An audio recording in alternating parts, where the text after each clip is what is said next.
Hey guys, it's Daddy from the top of his work building. I'll give you a view of just how desert it is around here. It's the airport over there, and another building being built here.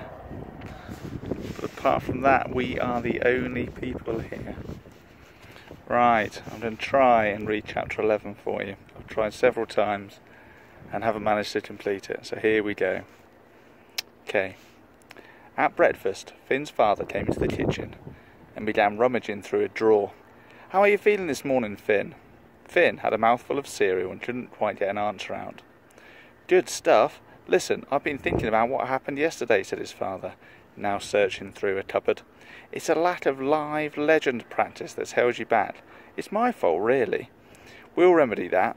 We'll get hold of a legend for you to fight." Finn swallowed his cereal. Is that what you're doing now in the cupboard?" His father had moved to another cupboard now, his head stuck in it searching for something. "It's all very exciting, Finn. You becoming complete, me joining the council. No other family in the world has this to look forward to. It really is something."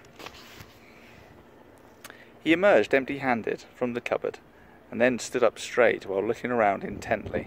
"That's going to have to do," he said, grabbing a knife and moving towards Finn, who dodged as his father made for the toaster behind him. Using the knife, he forced off the toaster's handle and left the room with it. A few seconds later, Finn's mother arrived in the kitchen. "Hello, sunshine," she said, grabbing a couple of slices of bread and putting them in the toaster. She paused, realising what was missing. "Hugo?" Finn left the house for school, and Emmy appeared as he passed the corner where the streets met. "What's happening?" she asked, stepping in beside him, as the two of them had known each other forever. Was Finn's reply. It occurred to him that maybe he should be a little bit more articulate from now on. As it turned out, he didn't need to worry too much, because Emmy did most of the talking. She generally seemed to treat silence like an enemy, and what she mostly liked talking about was Darkmouth. While most newcomers found themselves compelled to run out of the place as fast as they could, Emmy was fascinated by every detail. She had noticed that there were bars at the windows of many homes and businesses. Even the churches looked like a prison. She wondered, if there was a prison in Dartmouth, would it have bars on its bars? Then there was the people that greeted every drop of rain warily as if it might be a deluge of blood and not water. And Emmy observed, Ireland really isn't a great place to live if you don't like the rain. She greeted every dent in a lamppost and every crack in the pavement as possible damage from a legend attack, and was disappointed when Finn dismissed each as just another dent caused by somebody not watching where they were going. Finn hadn't given a tour of Darkmouth to a newcomer before, but could see how much Emmy longed to hear of adventure. So, as they walked along the seafront, he pointed to the large weathered rock jutting straight up some distance offshore. "That's called Doom's Perch," he said. "A legend through that there. It's called Doom's Perch because about 100 years ago a local man escaped a legend by stealing a boat and taking it out to the rock." Under her fringe, Emmy encouraged him to continue.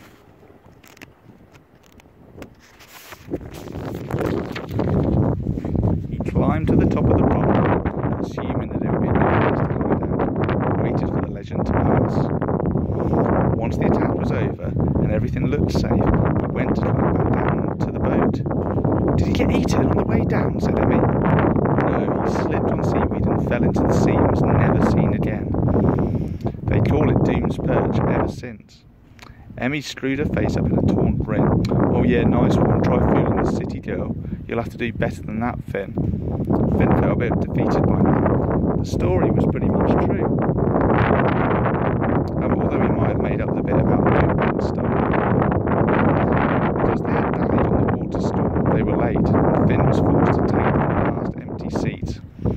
As he sat down, he saw a half-melted toy car on his desk. The Savage twins were sniggering from the back. Con Savage with his misshapen ear, and Manus Savage rubbing his nose. Finn.